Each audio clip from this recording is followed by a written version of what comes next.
ये है इलाहाबाद, जो अब प्रयागराज के नाम से जाना जाता है।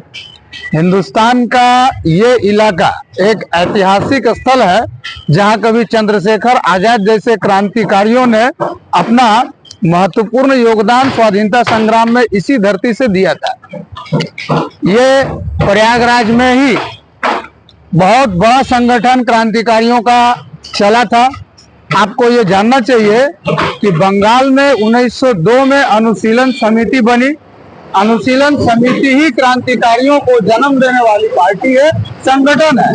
जो हिंदुस्तान से अंग्रेजों को उखाड़ फेंकने के साथ साथ हिंदुस्तान में एक समाजवादी समाज की स्थापना भी करना चाहती थी। और 1902 में इसके बनने के बाद जस्ट 6-7 साल के बाद ही लगभग इसे ब्रिटिश हुकूमत ने बैन कर दिया। फिर इसको अनुशीलन समिति की शाखा पूरे हिंदुस्तान में धीरे धीरे फैलने लगी और HRA के नाम से ये काम करने लगी, जो इलाहाबाद में उत्तर प्रदेश में भी बहुत मुख्य भूमिका निभाई है। HRA का पूरा मतलब हुआ Hindustan Republican association. Hindustan Republican association के ही नेता राम प्रसाद बिस्मिल, अशफाक उल्ला खान, राजेंद्र लाहिड़ी और रोशन सिंह थे, जिन्हें 17 दिसंबर और 19 दिसंबर को फांसी दिया गया। और इसके बाद HRA में जब भगत सिंह आए तो भगत सिंह का कहना था कि हमारे संगठन का उद्देश्य है समाजवादी समाज की स्थापना करना। समाजवाद जो क्रांतिकारियों का उद्देश्य था, भगत सिंह का उद्देश्य था, उस उद्देश्य को पार्टी के नाम में शामिल करने के लिए सोशलिस्ट वर्ड को HRA में जोड़ करके HSRA कर दिया गया, जिसका पूरा मतलब होता है Hindustan socialist Republican association. Bhagat Singh का कहना था कि हमारे पार्टी का उद्देश्य हमारे पार्टी के नाम में भी झलकना चाहिए, और इसीलिए HRA फिर HSRA के रूप में काम करने लगी। फिर दुर्भाग्य से 27 फरवरी 1931 को चंद्रशेखर आजाद का शहादत इसी धरती पर, यहाँ से 4.5 किलोमीटर दूर अल्फ्रेड पार्क में हुआ, जो अब चंद्रशेखर आजाद पार्क के नाम से जाना जाता है।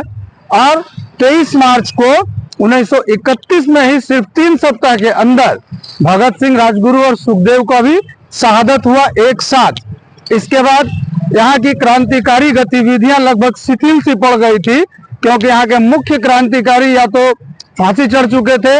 या उम्र कैद की सजा या काले पानी की सजा काट रहे थे। फिर इस भारतीय स्वाधीनता संग्राम के इतिहास में एक शुरू से ही नौजवान जो अनुशीलन समिति से ही काम करते आ रहे थे, उनका नाम था केशव प्रसाद शर्मा। केशव प्रसाद शर्मा ने इन सारे क्रांतिकारियों की शहादत या जेलों के बाद खुद भी कई बार जेल गए। जेल के अंदर रहकर, जेल के बाहर रहकर, हर जगह से केशव प्रसाद शर्मा ने प्रयास किया कि जो क्रांतिकारी बचे हुए हैं भगत सिंह जैसे क्रांतिकारियों के शहादत के बाद, उन सारे क्रांतिकारियों को एक जगह इकट्ठा करके फिर से एक नया संगठन बनाया जाए, ताकि भगत सिंह, राजगुरु सुखदेव, राम प्रसाद बिस्मिल जैसे क्रांतिकारियों ने जिस उद्देश्य के लिए अपना शहादत दिया, उस उद्देश्य को पूरा किया जा सके। और नेताजी सुभाष चंद्र बोस, सहजानंद सरस्वती जैसे क्रांतिकारियों को इकट्ठा करके केशव प्रसाद शर्मा ने 19 मार्च 1940 को बिहार के रामगढ़ में एक सम्मेलन आयोजित किया। आपको जानना चाहिए कि बिहार के रामगढ़ में 19 मार्च 1940 को एक सड़क के दोनों किनारे मैदान में 2 सम्मेलन चल रहे थे।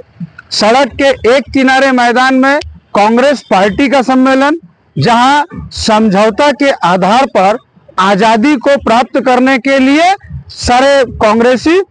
एवं अन्य दलों के लोग एक जगह इकट्ठा हुए थे सम्मेलन में। और वहीं सड़क के दूसरे किनारे केशव प्रसाद शर्मा, नेताजी सुभाष चंद्र बोस और सहजानंद सरस्वती जैसे क्रांतिकारियों ने तमाम पूरे हिंदुस्तान के क्रांतिकारियों को सालों मेहनत के बाद इकट्ठा करके एक जगह सम्मेलन आयोजित किया, ताकि हिंदुस्तान के क्रांतिकारी क्रांति के माध्यम से, सर्वहारा क्रांति के माध्यम से हिंदुस्तान को आजादी दिला सके, और इस देश में अंग्रेजों का शासन हटाने के साथ साथ, अंग्रेजों को यहाँ से उखाड़ फेंकने के साथ साथ एक ऐसे समाज का स्थापना किया जाए जहां पर सभी कोई अपने योग्यता के अनुसार काम करे और जो उत्पादन इस पूरे समाज हिंदुस्तान में होगा, सारा उत्पादन का उपभोग भी हिंदुस्तान के सारे लोग करें। क्योंकि अंग्रेज यहाँ आए थे व्यापार करने, उनका उद्देश्य था मुनाफा कमाना, और जितना इस देश का सिस्टम था, चाहे कोर्ट हो, पुलिस हो या व्यापार का पद्धति हो, वो सब अंग्रेजों का दिया हुआ था ताकि वो इस देश का दमन कर सके और यहाँ के व्यापार में उनको किसी भी तरह का कोई परेशानी ना हो, और अगर कोई उन्हें परेशान करे तो इसी कानून, पुलिस और कोर्ट को बहाना बना करके उनका दमन कर सके। इसीलिए भगत सिंह का कहना था कि अगर समझौते के तहत आजादी आती है तो ये सिर्फ चंद लोगों जो पूरे हिंदुस्तान में मुट्ठी भर है उनके हाथ में ताकत दे देगा, और भारत के आवाम को, मजदूर वर्ग को, जो रोज कमाते खाते हैं, जिनकी संख्या 98% है यहाँ की पॉपुलेशन का, उनके हाथ में कुछ नहीं आएगा।